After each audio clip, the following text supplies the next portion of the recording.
Mejor hablemos. Muy buenas noches, bienvenidos. Estamos ya en Mejor Hablemos. Les saluda Claudia Palacios. Hoy para conversar sobre la implementación del acuerdo de paz con las FARC, ya que estamos a 2 días de que se cumpla un año de esa firma en el Teatro Colón, que fue la firma básicamente del segundo acuerdo o el acuerdo modificado después del triunfo del no en el plebiscito del 2 de octubre del año pasado. Para hablar de este tema, les hemos hecho a ustedes en las redes sociales la siguiente pregunta: ¿cómo va la implementación del acuerdo de paz con las FARC? Las opciones son bien, regular y mal. Y tenemos como panelistas a Erika Guevara Rosas. Ella es abogada en derechos humanos, activista, feminista, directora para las Américas de Amnistía Internacional, que hoy esta organización ha presentado un informe respecto a la implementación del acuerdo de paz. Carolina Naranjo Escobar es especialista en derechos humanos y garantías de seguridad del Instituto CROC, que es el instituto que pues ha acordado el gobierno de las FARC, le hace seguimiento a la implementación del acuerdo. Ella es internacionalista de la Universidad de Externado y tiene una maestría en estudios de paz de la Universidad de Bradford. Sergio Marín es integrante de la Dirección Nacional del Partido Fuerza Alternativa Revolucionaria del Común, FARC, responsable del Centro de Pensamiento del partido y miembro de la Delegación de Paz de las FARC en La Habana, Cuba. Bernardo Henao Jaramillo es abogado, es presidente de la Junta Directiva de la organización Únete por Colombia. Muchas gracias por aceptar esta invitación. Bueno, les hago la misma pregunta que están respondiendo nuestros seguidores en las redes sociales. ¿Cómo va la implementación del acuerdo de paz? Me imagino que su respuesta va en consonancia con este informe que han presentado hoy, Erika, pero quisiera darle la oportunidad de que la diga. Bueno, sí, en efecto, Amnistía Internacional está presentando este informe, que es el resultado de una investigación de varios meses sobre la crítica situación que está viviendo el departamento del Chocó, y precisamente nos enfocamos en este último año y ahora que se cumple el primer aniversario de la firma del acuerdo de paz entre el gobierno y la guerrilla de las FARC, nos parecía importantísimo poder destacar que la situación del Chocó es un caso emblemático de lo mucho que está sucediendo en otras partes de la Colombia rural. Y lo que nosotros hemos encontrado es, en términos muy generales, que efectivamente Colombia se encuentra en una encrucijada. Claro está que no podemos esperar que más de 50 años de una tragedia que ha, pues, de alguna manera generado el sufrimiento de todos los colombianos y todas las colombianas, pues se pueda resolver en un año, pero lo cierto es que con mucha preocupación vemos condiciones de conflicto armado en muchas zonas del país y particularmente en el departamento del Chocó.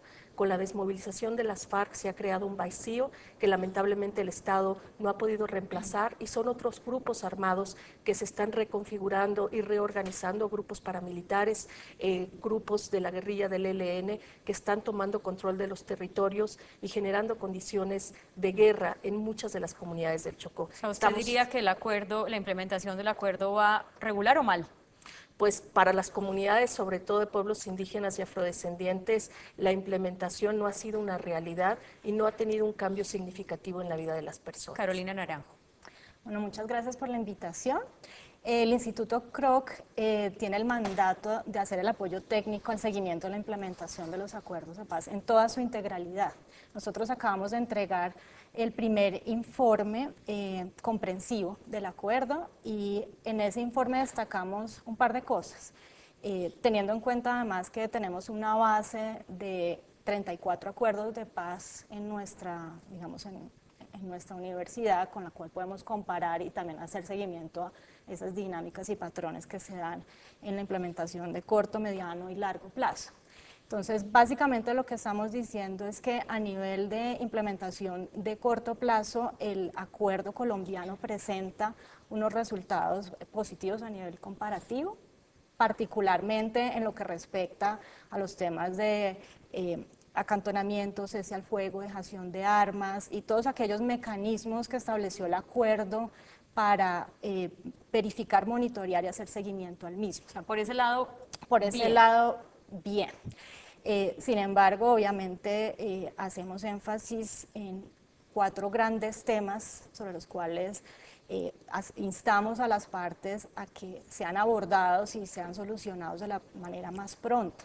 Entre esos está, digamos, la implementación de un plan integral de reincorporación, obviamente la implementación de todas las medidas de garantías de seguridad y protección que se ven reflejadas en situaciones como las que acaba de mencionar Erika.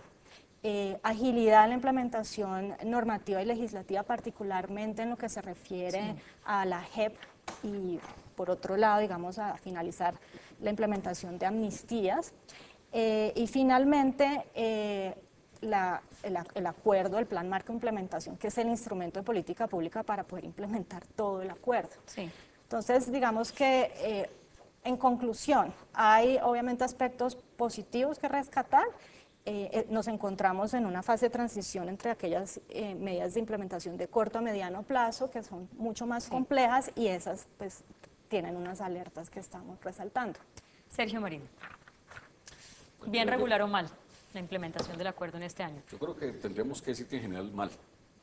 El Estado colombiano, uno puede afirmar que estaba preparado para hacer la guerra, y hay que reconocer que fue eficiente.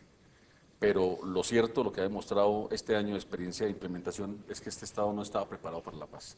No estaba preparado para la implementación de toda la serie de medidas de orden económico, social, político, para la realización de las reformas que la paz colombiana exige. Es decir, estamos hablando de un proceso que debe culminar con la edificación de una paz estable y duradera. Y eso requiere una serie de transformaciones en las que el Estado colombiano no es el único actor, por supuesto, en este proceso, pero sí es el fundamental. Tendría que tener comprometidas todas sus fuerzas.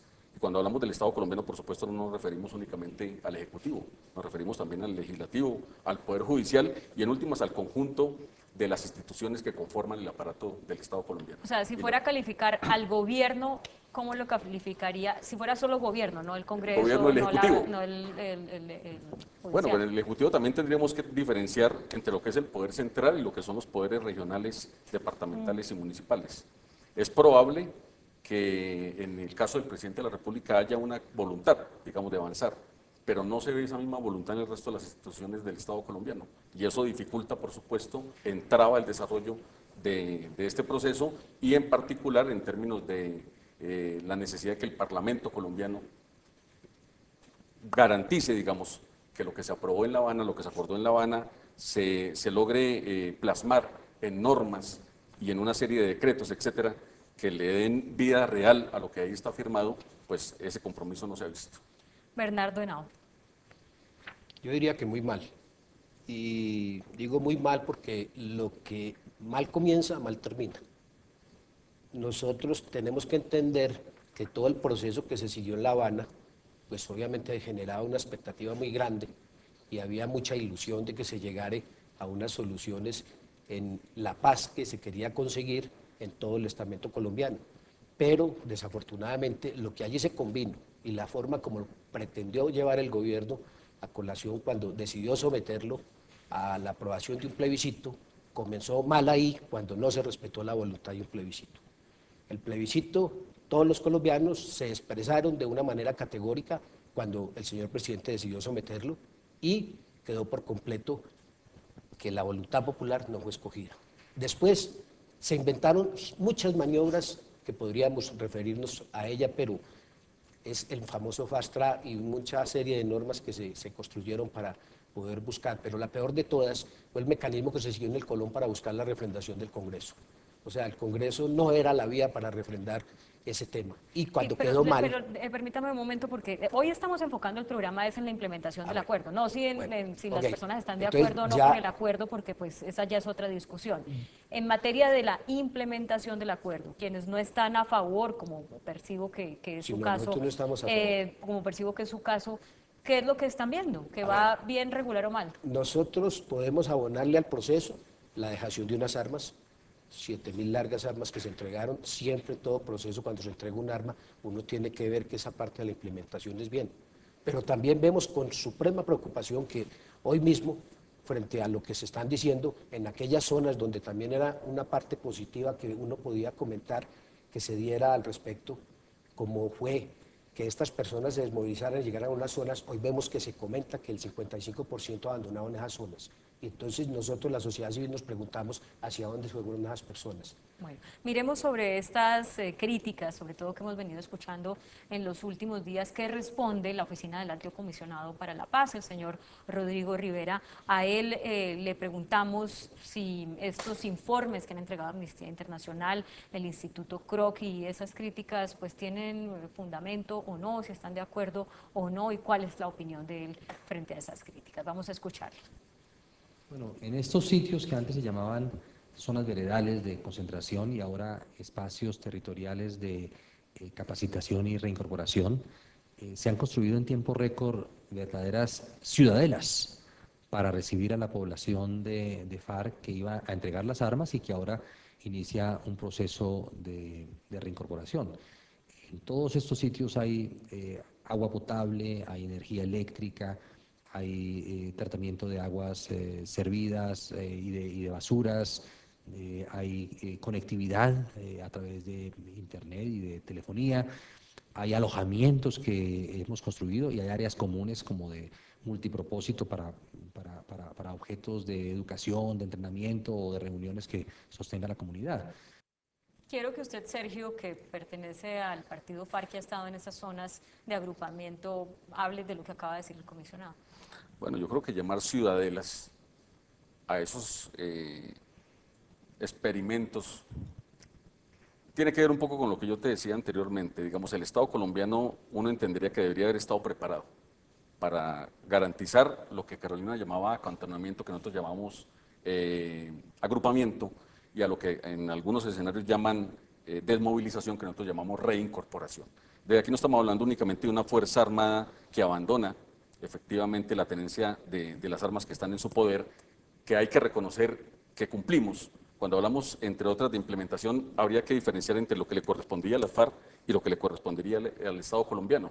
Y en el caso de las FARC, todo lo que nosotros firmamos lo hemos cumplido. Nosotros nos comprometimos a agruparnos y nos agrupamos, nos comprometimos a iniciar un proceso de reincorporación y ahí inician las dificultades. Lo que hay en este momento en las zonas, en la gran mayoría de ellas, son unas condiciones que podríamos calificar de paupérrimas. Y eso explica lo que el doctor señala como causa, digamos, desde la perspectiva nuestra, de que una serie de compañeros y compañeras nuestras pues, han tenido que abandonar la zona porque no encuentran garantías en esas zonas. Y esa cifra que le estaba mencionando, que no sé exactamente dónde sale, 55% de personas que han desertado de las zonas, ¿para ustedes, para las FARC, es real? Bueno, yo no me atrevería a dar una cifra cerrada, digamos, de un 55%, pero sí es evidente que en las zonas han habido importantes desplazamientos de excombatientes hacia lugares donde consideran que pueden encontrar alguna posibilidad de reincorporación cierta, porque lo que el Estado colombiano ha ofrecido realmente no garantiza en este momento. Pero no es que hayan abandonado el proceso, sino que no, efectivamente no podríamos hablar de un abandono del proceso y ni siquiera de un abandono del partido. Simplemente es buscar sus familias, que por sí son en su mayoría pobres, buscando seguramente cómo solucionar un problema que el Estado colombiano debería haberlo logrado hacer ya. Carolina. Bueno, es importante hacer un par de aclaraciones. El acuerdo de paz estableció, digamos, un marco para lo que fueron las zonas veredales, donde existió ese principio de agrupamiento y esas zonas iban hasta el 15 de agosto, muy en concordancia con la primera misión de Naciones Unidas. El cronograma era muy claro, las tareas eran muy definidas. A partir del 16 de agosto, las zonas dejan de existir y se convierten en espacios territoriales de reincorporación y capacitación para iniciar, como comentaba el compañero, el proceso de reincorporación. Actualmente esos espacios territoriales, digamos, no existen jurídicamente.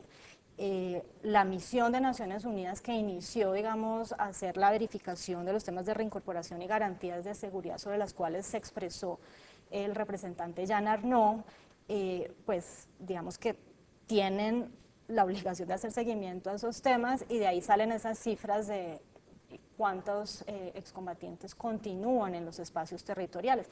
Pero es importante aclarar que no existía una obligación de que continuaran en esos espacios, entonces muchos de ellos han salido, sí, por razones personales e incluso por razones que tienen que ver con la implementación del proceso en materia de pedagogía, de participación política. Muchos han salido por, digamos, preocupaciones en cuanto a sus garantías de seguridad, y ese fue un tema que nosotros alertamos en nuestro informe.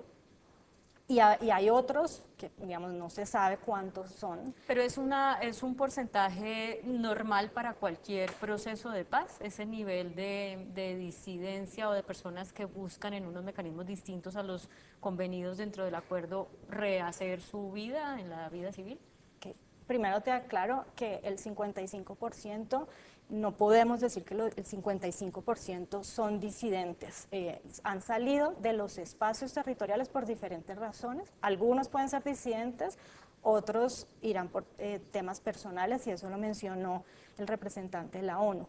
A nivel de comparación internacional, efectivamente, durante el primer año, en esos momentos de transición, donde hay vacíos de poder en unas zonas, como mencionaba Erika, efectivamente se dan este tipo de situaciones. O sea, estamos en un escenario más o menos normal para lo que es el primer año de implementación de un acuerdo de paz en Colombia y en cualquier parte del mundo, ¿o no?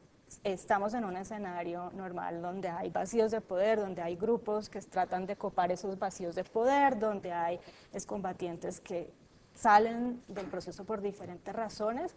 Es complejo, hay que solucionarlo, pero es proceso normal. Les hago esta pregunta por lo siguiente, porque Colombia, al menos mediáticamente en Colombia, cualquier cosa que diga un organismo internacional, si es Amnistía Internacional, si es Human Rights Watch, si cualquier, la Unión Europea, lo que sea, aquí le damos una importancia muy, muy grande, ¿no? No sé si en otros países donde ha habido procesos de paz, la comunidad internacional tiene una voz que resuene de tal manera, entendiendo que en este ha apoyado mucho la comunidad internacional el acuerdo, pero pareciera, al menos en este caso, por lo que le respondió el comisionado a Jan Arnold, el representante de la misión de Naciones Unidas, que como que se rebosó la copa con tanta criticadera de la comunidad internacional, y como que hay una falta de entendimiento de la comunidad internacional de las dificultades que tiene la implementación de un acuerdo.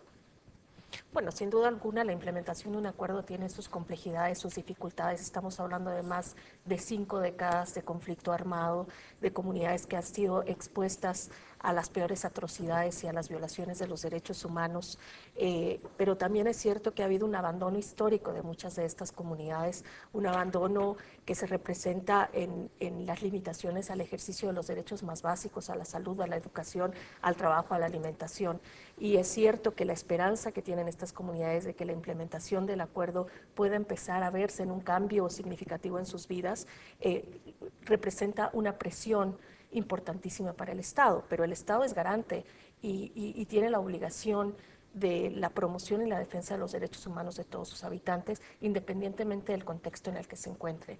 La comunidad internacional ha jugado un rol importantísimo, no solo en la denuncia, pero también en el acompañamiento para buscar soluciones duraderas al conflicto armado colombiano. Nuestras críticas pretenden coadyuvar esos esfuerzos. Esta mañana nosotros estuvimos reunidos con el vicepresidente Naranjo, a quien le entregamos los hallazgos de nuestra investigación.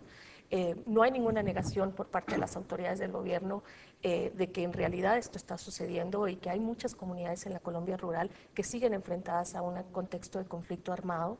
La situación en general de derechos humanos en el país sigue compleja. Estamos hablando de que Colombia ocupa los primeros lugares en las listas de defensores y defensoras de derechos humanos que han sido asesinadas. Solo en el 2017 van más de 90 líderes, defensores y defensoras que han sido asesinadas, muchas de ellas personas que han defendido la tierra, el territorio, el medio ambiente, pero que también están poniendo su voz firme para que la implementación del proceso de paz se lleve a cabo. Entonces, ante estas realidades, pues las críticas, por supuesto, que van a surgir, las comparaciones van a surgir. En el caso del continente americano, pues Colombia es el único país que continúa con un conflicto armado reconocido internacionalmente, y los impactos de lo que suceda en Colombia en el proceso de paz son impactos que se replicarán en toda la región. y es por eso que hay pues los ojos, la mirada del mundo sobre Colombia, pero también el interés de coadyuvar. Nos hemos reunido también con miembros de la cooperación internacional que han invertido grandes recursos financieros para que este año esta implementación pueda ser efectiva. Vamos a escuchar lo que dijo al respecto de esto el Alto Comisionado para la Paz, Rodrigo Rivera, al respecto de las críticas del señor Arnold, con que uno pensaba el gobierno debía tener una relación muy cercana, muy fluida, para que realmente la implementación del acuerdo funcione. Esto dijo.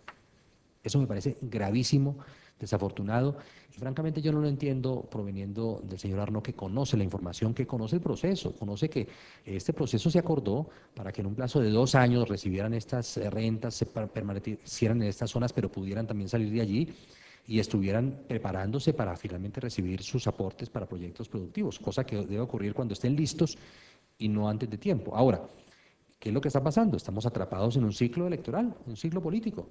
Yo entiendo la posición de las FARC. Las FARC nunca le van a reconocer nada al gobierno. Son un partido político y un partido contestatario que se especializa en la crítica, en destacar todo lo que falta y todo lo que funciona mal, pero nunca reconocer ningún logro y ninguna responsabilidad en el manejo del gobierno, es lo que estamos viendo. Pero de la ONU esperamos una actitud que en lugar de copiar el discurso de las FARC, más bien le ayude al gobierno a persuadir a los propios miembros de las FARC de que esto tiene unos tiempos.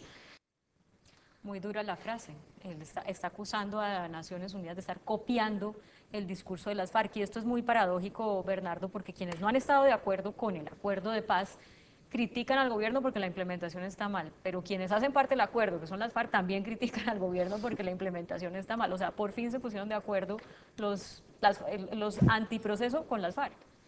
Desafortunadamente, siempre termina respondiendo el Estado, y no debería ser así. Habría que mirar las cosas a una mayor profundidad, pero es que ha habido una improvisación grande. Como bien lo dice usted, Colombia no estaba preparada para adelantar este proceso de la manera como se desató desde La Habana y cómo se dio el proceso en el momento que fue rechazado y después en el Teatro Colón. Cuando ya viene esta implementación es que empiezan a correr, y yo diría que se está viviendo un proceso de una manera en la cúpula del secretariado y los que están aspirando ahora a manejar el partido político, y otro proceso que están viviendo en las regiones apartadas quienes se desmovilizaron, que ya se está diciendo que están saliendo de las zonas. Yo no puedo decir hacia dónde se han ido, pero yo como sociedad civil sí quedo preocupado inmensamente de saber que eso está pasando, porque obviamente lo que uno pensaría es que las zonas, si se iban a hacer las ciudades en las que se había comprometido el gobierno, que no creo que las haya hecho, yo creo que en eso sí ha faltado la parte de la presencia, el tiempo, porque es demasiado corto lo que ha ocurrido para pretender haber alcanzado a hacer lo que se comprometieron, y desde luego, si eso se da, siempre va a terminar el Estado respondiendo. Pero allí entonces, cuando uno mira en el tema de las FARC, pues ellas van a reclamar, nosotros como sociedad civil vemos en la preocupación que nos quedamos aterrados de lo que estamos mirando, y desde luego nos declaramos a una expectativa de que si en medio de esta coincidencia de lo que está pasando se dan estas elecciones que vienen ya y todo el debate electoral se va a ocupar el Estado ahora de empezar a confrontarse, pues yo no sé dónde va a terminar el proceso de paz, porque ahora la ocupación prioritaria va a ser el debate electoral. Ya vamos a hablar de los impactos del debate electoral en la implementación del acuerdo, pero quiero, Sergio, que usted también le responda al comisionado. Pues básicamente le está diciendo a Naciones Unidas que es que ellos se alinearon con las FARC ideológicamente. Sobre todo le está diciendo al Consejo de Seguridad de las Naciones Unidas, que es el organismo que en últimas ha asumido de forma decidida el papel de verificar el cumplimiento de los acuerdos de paz en Colombia. Seguramente está acusando a los Estados Unidos, seguramente está acusando a Gran Bretaña, seguramente está acusando a Francia de ser pro-FARC, y eso pues me parece que ya es pasar al nivel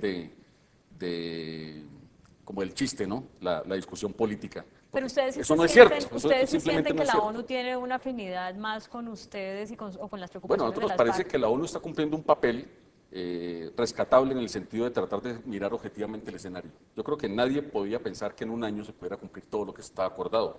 No era tampoco desde nuestra perspectiva exactamente lo que debería estar pasando en este momento, pero sí que el proceso fuera como avanzando. Hay algunos sectores, sobre todo desde el gobierno, que nos dicen, es que miremos el vaso, no lo miremos medio vacío, miremoslo medio lleno. Y el problema de lo medio vacío y lo medio lleno también tiene que ver con el contexto. Es decir, el vaso se está vaciando o el vaso se está llenando. Y a nosotros nos da la impresión como que el vaso se está vaciando. Entonces, a estas alturas, digamos, de la implementación del acuerdo, hay algunas cosas que ya deberían haberse hecho, entre otras no únicamente con las FARC. Es que aquí estamos reduciendo el problema a cómo estamos los guerrilleros. Y eso, por supuesto, es uno de los elementos. Pero ¿cómo están los campesinos?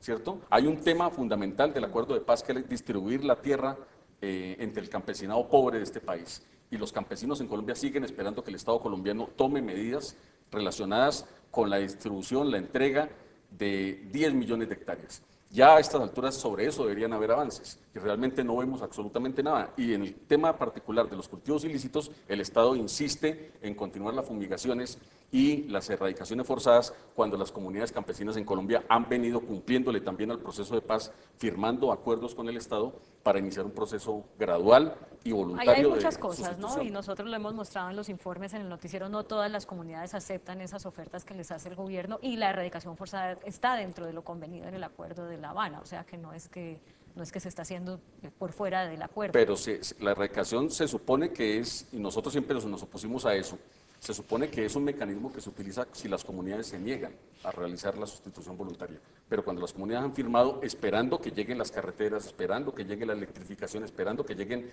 sistemas de salud y educación que modernicen las duras condiciones en las que ellos están y no ven que llegan y ven que el Estado se sigue reflejando en las regiones más alejadas de este país como lo vienen viendo hace 50 años, es decir, básicamente con el aparato militar, pues la gente muestra una preocupación porque dice aquí, o sea, la gente se siente como estafada. Carolina. Mira, a mí me gustaría resaltar un tema sobre el cual alertamos en nuestro informe y que va en concordancia con el mensaje de la misión de Naciones Unidas. La realidad es que digamos, la implementación en materia de reincorporación social y económica digamos, debe ser agilizada y hay medidas concretas que deben ser tomadas en este momento, siendo muy prácticos y ejecutivos. Nosotros mencionamos, por decir algunas, acelerar el Programa Nacional de Reincorporación y llevarlo, digamos, al territorio. Eso implica una descentralización de la toma de decisiones del Consejo Nacional de Reincorporación y darle más potestades a los consejos territoriales, definir unos temas de tierras porque se necesita tierra para implementar proyectos productivos que hacen parte de todo el proceso de reincorporación y eso está en un limbo. Y obviamente en la medida en que este tipo de temas que son muy específicos y prácticos no se definan, pues el proceso de reincorporación, digamos, va a tener una serie de problemas que conllevan a que además los excombatientes que estaban en esas zonas esperando una oferta social económica, pues migren hacia sus casas o hacia otro tipo de ofertas. Y es de ahí de donde sale la preocupación de Jean Arnaud. Y lo hace desde el mandato que tienen que cumplir. O sea, la misión de Naciones Unidas 2 tiene un mandato de verificar los temas de reincorporación y garantías de seguridad. Y en ese sentido, pues tiene que alertar sobre lo que está sucediendo. O sea, para usted no es que la ONU tiene afinidad ideológica con las FARC. Para nada, está cumpliendo su labor y está alertando sobre un tema que creo que varios en la mesa también coincidimos. Tengo que hacer una primera pausa para comerciales, pero cuando regresemos quiero que hablemos de si realmente es posible ir más rápido, ser más eficientes, también de qué es lo que le ha faltado a las FARC, porque las FARC no pierden oportunidad para decir nosotros hemos cumplido con todo, y yo quisiera que quienes han hecho estos informes nos digan si es así o no. Pero más allá de eso es, pues si realmente se puede ir más rápido, cuando la Corte ya dijo los congresistas pueden meterles nuevos artículos a los proyectos de implementación, y bueno, esa es la política y ese es el país que tenemos y que seguramente buscan cambiar las FARC desde hace muchos años por la vía de las armas, pero ustedes decidieron que ahorita es por la vía de los votos. Ya regresamos. Ya regresamos con Mejor Hablemos.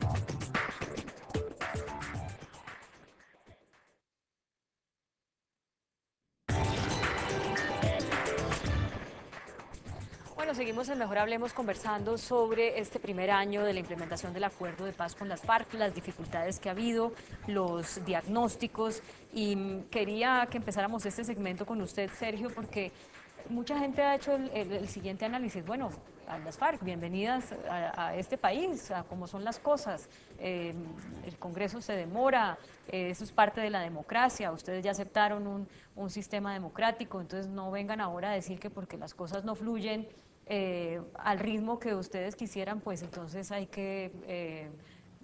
ustedes no lo han dicho, ¿no? Pero yo lo voy a interpretar, volver trizas el acuerdo o echar para atrás, ¿no? Ajá. Bueno, sí, de cierta manera, varios sectores, varias personalidades, en varios escenarios nos han repetido lo mismo. Parece que la política es más dura que la guerra y que la clase política colombiana es tan corrupta que es capaz de estafarnos incluso a nosotros. Pero bueno, nosotros vemos el escenario de otra manera, nosotros creemos que hay posibilidades. Yo no quiero dejar tampoco un mensaje de pesimismo. Yo creo que nosotros tenemos que ser optimistas en la medida en la que estemos en capacidad de avisorar un poco en la pregunta que tú nos haces, ¿qué se requiere para que esto avance más rápido? Nosotros estamos absolutamente convencidos que lo que puede la política, lo puede el derecho. Este tema nos lo han querido volver un tema eminentemente jurídico, propio de un país santanderista como el nuestro. De aquí hay un problema del artículo, el inciso, el parágrafo, y este no es un problema de una discusión legislativa a ese nivel, de minucia. Me parece que a la clase política colombiana le hace falta grandeza histórica. Y la grandeza histórica implica entender que estamos en un escenario ideal para garantizarle a Colombia que sus futuras generaciones no conozcan la guerra que este país ha tenido que soportar durante 200 años por lo menos de vida republicana. Sé que Bernardo quiere interpelar, pero también le quisiera decir yo, cuando a ustedes los critican porque han postulado o van a inscribir, por ejemplo, a Timochenko, a personas que son combatientes, que tienen condenas por crímenes de lesa humanidad, como de que son obtusas, que no tienen una mirada realmente o que no entienden que el país pues no se muere por las FARC y no se ha muerto por las FARC, porque, o sea, al Congreso le hace falta grandeza, como usted dice, a las FARC, ¿qué les hace falta? Sí, pero es que el escenario político no es un problema, digamos, de un debate teórico. El escenario político también hay que esperar, digamos, que se resuelva en las instancias en las que debe darse, digamos, por ejemplo, en el caso de las votaciones, de las elecciones, etcétera. Se hubiera podido llamar obtuso al Congreso Nacional Africano por candidatizar a Nelson Mandela después de 27 años de estar en una prisión acusado de terrorista, que eran realmente los cargos que le imponía el apartheid en Sudáfrica. A mí me parece que eso es ilógico. Todos los procesos de paz realmente tienen una lógica, y es el cambio de la lucha armada o de las armas, por decirlo de esta manera, por un escenario de política donde se puedan resolver las contradicciones de la sociedad sin necesidad de sangre y de muerte. Bernardo. Primero, yo no le puedo aceptar la frase de que todo el Congreso o la clase política le haga ese cuestionamiento. Yo creo que hay congresistas que han hecho un trabajo elocuente de todas las corrientes a favor de la paz y en posiciones claras de establecer normas puntuales y precisas que establezcan una tranquilidad futuro, pero garantista sobre la base de los derechos de todos los ciudadanos. Yo creo que ha habido ejemplos de personajes, por ejemplo, vi debates de la doctora Vivian Morales, vi debates de la propia representante de las víctimas, la doctora Sofía Gaviria, y vi debates que se dieron al interior en todas estas discusiones de congresistas del Partido del Centro Democrático y del Partido Conservador, que han demostrado una altura y un profesionalismo en la atención de este tema y una preocupación grande. Y están inquietos por el país y el futuro del país. Y obviamente en lo que representan y en lo que hablan de las víctimas están muy claros y están muy exigentes, y creo que tienen toda la más absoluta razón de que los crímenes de lesa humanidad, como se ha demostrado que se han dado y hay responsables de ellos, no pueden borrarse como se pretende de la manera que se quiere hacer en el acuerdo. Se ha presionado inclusive de alguna forma por el gobierno para que se quiten esos crímenes de lesa humanidad y que sea un borrón y cuenta nueva. No. Eso no es admisible, la sociedad civil no lo tolera, y creo que la respuesta mejor que se dio fue el resultado de la consulta liberal. Ese 5% que representa el voto de los liberales en esta consulta está demostrando que ni siquiera el pueblo quiso acompañar a quien lideró el proceso por el gobierno, llamémoslo así, al doctor Humberto de la Calle. Para mí es muy diciente lo que pasó. Pero pues más allá de esos análisis políticos, ¿usted cree que lo que está pasando en el Congreso, hoy presentaron 288 proposiciones y eso pues no permite que avance la discusión del proyecto de justicia especial para la paz? Ayer presentaron no sé cuántos impedimentos, votos y pues eso también retrasa la discusión, quedan 5 días hábiles para definir qué va a pasar con ese proyecto. ¿Usted cree que no obedece a razones netamente de las elecciones del próximo año y de cómo ganar votos por el descontento que hay generalizado sobre el acuerdo de paz? Lo que pasa es que inicialmente quisieron que todo fuera en bloque, quisieron que no se discutiera en el Congreso y que todo pasara como lo habían convenido en La Habana y que aquí simplemente el Congreso fuera un notario. Y obviamente la Corte Constitucional, en una primera revisión que hizo del tema, dijo que el Congreso sí podía entrar a evaluar el articulado de una manera como se Claro, pero la pretendía pregunta es si usted ve un interés realmente por el país, las convicciones que tienen estos partidos, o si realmente, porque claro, de los conservadores se ha dicho, no, si les dan el SENA, entonces sí votan la Justicia Especial para la Paz. Vamos a ver cómo se manejan las alianzas para la próxima presidencia. La paz se construirá en este país si hay justicia. Si no hay justicia, no se va a construir la paz. Pero si no, vamos la pregunta es si es politiquero o no. No es politiquero, va a entrar a la justicia. Es que la justicia nuestra de este momento está en un escándalo inmenso, perdió un escándalo inmenso. Y la G está pensando que va a ocupar un espacio de una manera que no ha dado las garantías como se expuso la G. La G no es garantista para un sector de la sociedad grande. Ellos mismos, ustedes han visto en las protestas de mucha gente que, por fortuna, ahora se dieron los cambios que hizo el Senado de que ya los civiles en sí van a ser voluntarios si se someten o no a ella. Eso es algo que, como estaba antes, que era obligatorio, era supremamente peligroso y delicado. Hoy ya por lo menos cambió. Bernardo mencionó a las víctimas. Y ahí pues hemos reportado diferentes grupos de víctimas, unos que apoyaron la negociación, otros que no, unos que quieren cambiar el acuerdo en el Congreso, otros que no. Y ustedes hacen un especial énfasis en su informe en las víctimas. ¿Qué se puede mejorar para ellas en este transcurso atropellado de la implementación del acuerdo desde la experiencia de Amnistía Internacional? Bueno, Amnistía Internacional ha venido documentando la grave situación que están enfrentando muchos de los departamentos, particularmente de la Colombia rural. Estas son comunidades de pueblos indígenas, comunidades afrodescendientes que se han movilizado nacionalmente con una apuesta importante para la paz, ¿no? Yo creo que lo que nosotros hemos visto, escuchado de los testimonios de varias de estas comunidades que además se han agrupado y organizado en asociaciones nacionales, departamentales, locales, etcétera, es que realmente quieren que esta paz sea duradera y sostenible, pero que las voces de estas víctimas sean también parte de la toma de decisiones de las políticas públicas y que lamentablemente hoy no sienten que el capítulo 5, que garantiza de alguna manera en este acuerdo el derecho de las víctimas, sea cumplido.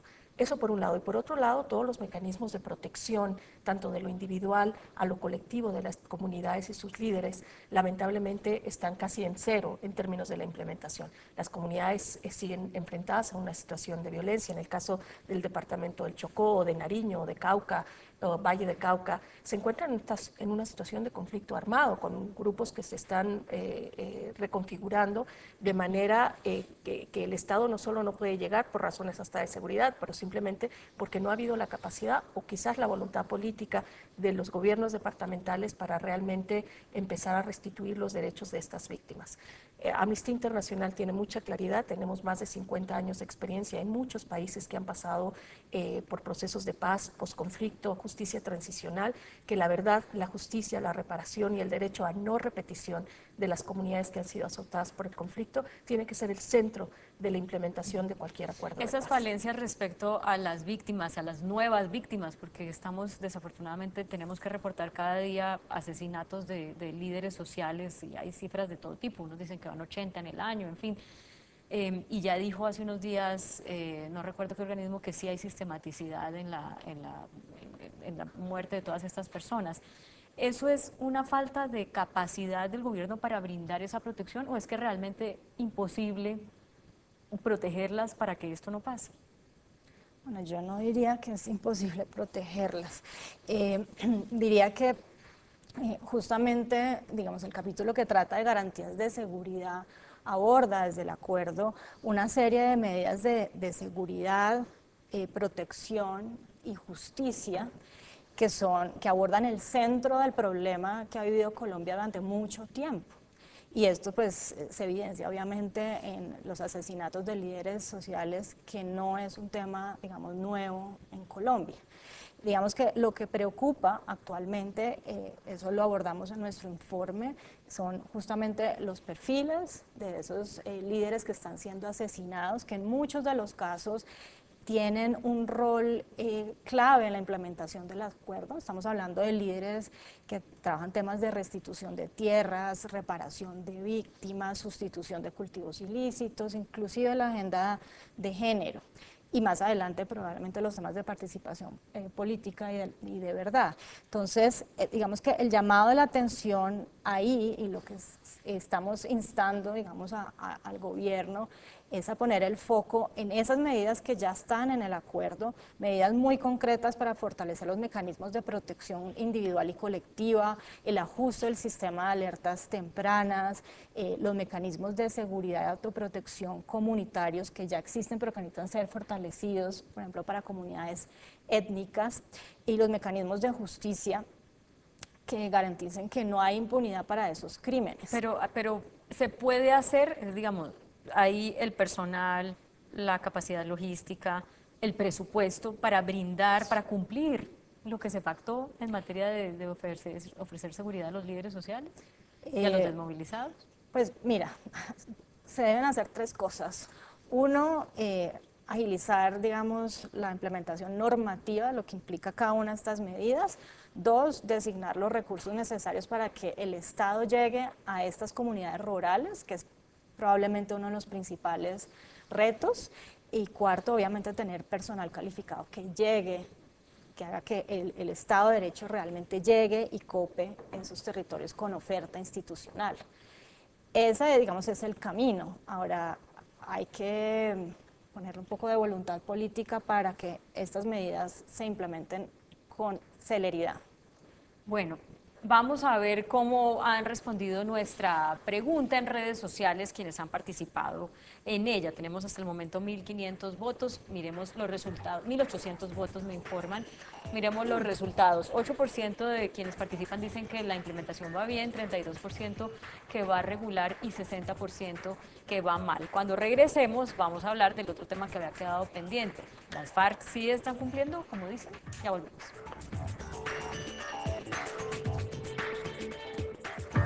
Ya regresamos con Mejor Hablemos.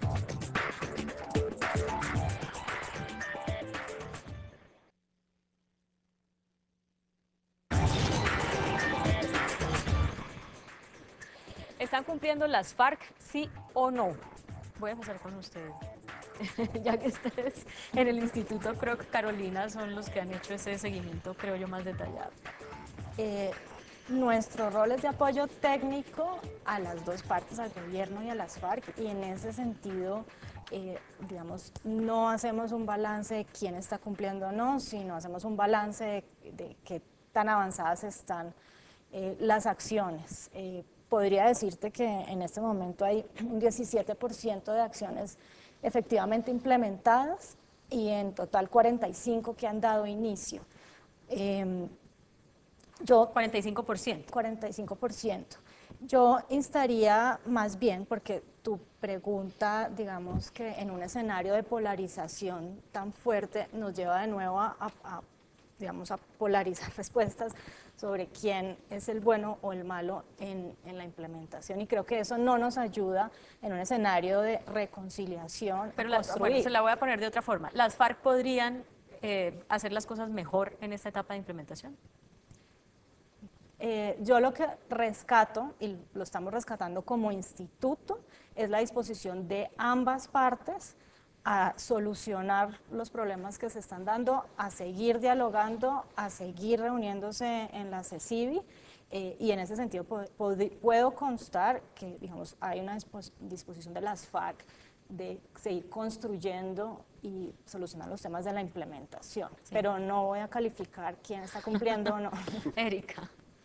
Sin duda alguna no estaríamos en la posición de calificar quién está cumpliendo o quién no está cumpliendo el acuerdo. El trabajo de Amnistía Internacional es monitorear la restitución de derechos humanos de las personas. Lo que es cierto es que la dejación de armas ha sido un paso importantísimo para la implementación del acuerdo de paz y creo que en esto todos en la mesa estamos concordando. Ha habido una disminución sustancial en la muerte de civiles en contexto de combate, que es algo que ha sido muy positivo en este año, pero que hay mucho que hacer, sí, que hay mucho que implementar, sí. En los testimonios de las comunidades que nosotros visitamos en el Chocó, por ejemplo, hacen referencia que efectivamente todavía hay grupos de disidencia de las FARC que lamentablemente, dadas las condiciones permisibles para que estos otros grupos armados operen, pues terminan cambiando de etiqueta, ¿no? Y eso pues sí creo que es de brazalete. Entonces en ese sentido creo que las FARC tiene una responsabilidad importantísima de lograr ese consenso generalizado en todos los miembros del grupo ahora político para que se pueda lograr de alguna manera que la contribución que se pueda hacer en esas comunidades a una paz duradera y sostenible pueda ser una realización. Bernardo, ¿están cumpliendo las FARC? Yo diría que no. Y diría que no porque si uno mira los orígenes de muchas cosas que se comprometieron, a mí, por ejemplo, me alarma lo de los niños. Nunca conocimos que entregaran la lista de los niños que fueron reclutados y no hemos sabido qué pasó con ellos. Y yo sí creo y hago un llamado para que los niños los entreguen, los devuelvan, no sepamos qué ocurrió con ellos. Eso, el reclutamiento forzoso de niños que se dio en el pasado y aquellos que se están reclamando que aún no han regresado, no sabemos qué ocurre con ellos y sinceramente la sociedad sí espera esa respuesta para poderles creer en la sinceridad. Por ejemplo, en entregar las rutas del narcotráfico, no las han dado, no las han suministrado. El narcotráfico es lo que más daño le ha hecho al país y obviamente en el señalamiento que se ha dado de todos estos cultivos que hay en estas zonas donde proliferan estos cultivos, pues no es descabellado y lo han sostenido en algunas oportunidades, no lo puedo decir yo categóricamente, pero en todas esas zonas donde estuvo todo el imperio de ellos fue donde fue el mayor dominio territorial de cultivos ilícitos y obviamente todo ese manejo lo tienen que entregar y todo ese manejo lo tienen que ayudar a desmontar. Si nosotros no acabamos el tema de la droga, obviamente el conflicto en Colombia seguirá, porque es el combustible que alimenta la guerra. Sergio, responde esas tres cosas. Los niños. Mira, la información está en poder del Comité Internacional de la Cruz Roja. Y efectivamente no solo cumplimos, sino que cumplimos con celeridad, a pesar de la incapacidad del Estado para recibir a los integrantes de la FARC menores de 18 años. Hoy habría que preguntarle al Comité Internacional de la Cruz Roja para que sea una versión objetiva. ¿Qué ha hecho el Estado con estos muchachos que se dejaron en manos del Comité Internacional? ¿Dónde están y en qué condiciones están? Para que el país conozca lo que es este Estado hipócrita, que por un lado no le garantiza a la niñez colombiana un bienestar mínimo y cuando, como lo plantea el doctor Bernardo, se exige que esos niños sean sacados de la guerra, no tiene después capacidad de garantizarles ninguno de sus derechos. Bueno, ahí déjeme abrir un paréntesis porque usted usó la palabra celeridad y recuerdo yo que estábamos esperando la entrega de los niños incluso desde antes de la firma del acuerdo y fue pasando después, de a grupitos y sin tener certeza de cuánto iba a ser el número total. No queríamos eso, o sea, lo que no queríamos era que pasara lo que sabíamos que probablemente iba a pasar y que desafortunadamente la realidad lo demostró, y era que estos menores quedaran en manos de un Estado que no tiene ni la voluntad ni la capacidad de garantizarles sus derechos. Bueno, entonces ahora están esos muchachos tratando de buscar cómo regresar a una comunidad que les puede garantizar un mínimo de condiciones o al seno de sus familias que de por sí son en su mayoría pobres. ¿Están buscando otra vez a las FARC? Pues por supuesto, es que nadie les puede quitar su derecho a ejercer democráticamente una militancia política. La entrega de las rutas del narcotráfico. Mira, sobre ese tema tendríamos que profundizar en el tema de la Jurisdicción Especial para la Paz y sobre el tema, digamos, más complejo y más completo de lo que es el sistema de verdad, justicia, reparación y no repetición. Cuando hablamos de la JEP, estamos hablando de un mecanismo que está diseñado, entre otras, para que analice esos casos y, entre otras, para que el país conozca quiénes han sido los beneficiarios del narcotráfico en Colombia.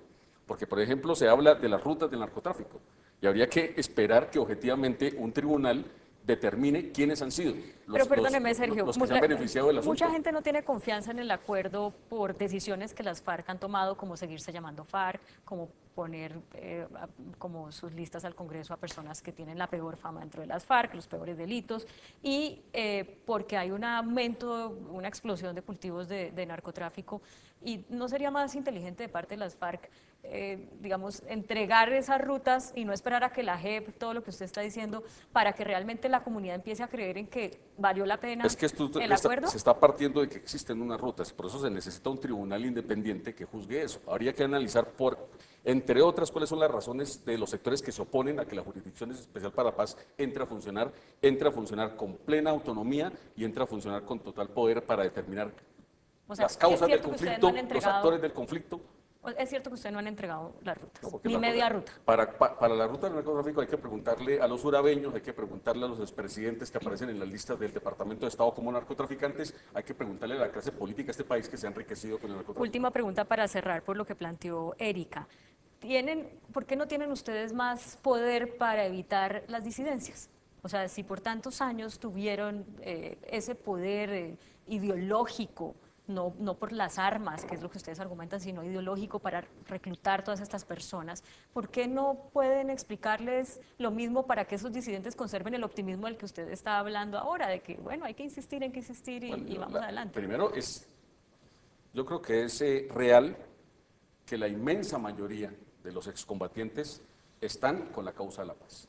Hay un grupo minúsculo, y eso es algo que hay que determinar con cifras precisas para no seguir hablando nosotros en términos abstractos de unas disidencias que se supone que son masivas y realmente esa no es la realidad. La inmensa mayoría de los exguerrilleros y las exguerrilleras están con la paz, están con el proceso, pero también nosotros tenemos que entender las dificultades de tratar uno de explicarles que las cosas van a ir bien cuando la gente ve que las cosas no van bien. El ministro ahorita hablaba de zonas, de espacios territoriales con agua, con luz, le faltó haber agregado teléfono, internet y no sé qué más cosas. Cuando uno va a esas zonas descubre que incluso para llegar son verdaderos barrizales.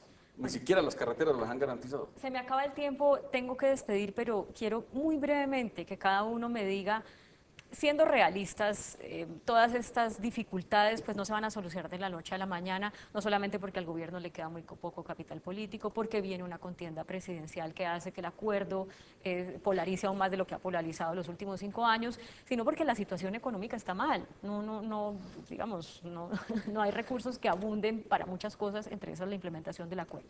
Con estas dificultades, siguiendo por la ruta que vamos, la implementación del acuerdo en Colombia se va a parecer a lo que pasó en El Salvador, a lo que pasó en Guatemala, a lo que pasó en Sudáfrica, en Irlanda del Norte. ¿A qué nos vamos a parecer? Dígame un país, porque no tengo tiempo para más, Erika. Es difícil, Claudia, porque el contexto es totalmente diferente en todos los ejemplos que tú has dado y podríamos poner más. Yo creo que la garantía de una paz sostenible y duradera en este país va a depender de la verdadera voluntad política de todas las partes del conflicto. Bueno, no me dice un país. ¿Alguno de ustedes me dice un Salvador. país? ¿Cree usted que vamos a hacer El Salvador? No, yo tampoco me atrevería a decirte un país porque las particularidades del contexto son muy específicas y tenemos además también el reto de una negociación paralela con el ELN. Con el ELN. Sergio. Pero tenemos un acuerdo admirable, todo el mundo lo dice, ojalá el resultado también sea admirable y el nuestro sea modelo para el resto del mundo. Los dejamos como siempre con el anticipo de la caricatura que será publicada mañana por Matador en El Tiempo Impreso y en eltiempo.com. Que tengan una feliz noche, esto fue Mejor Hablemos.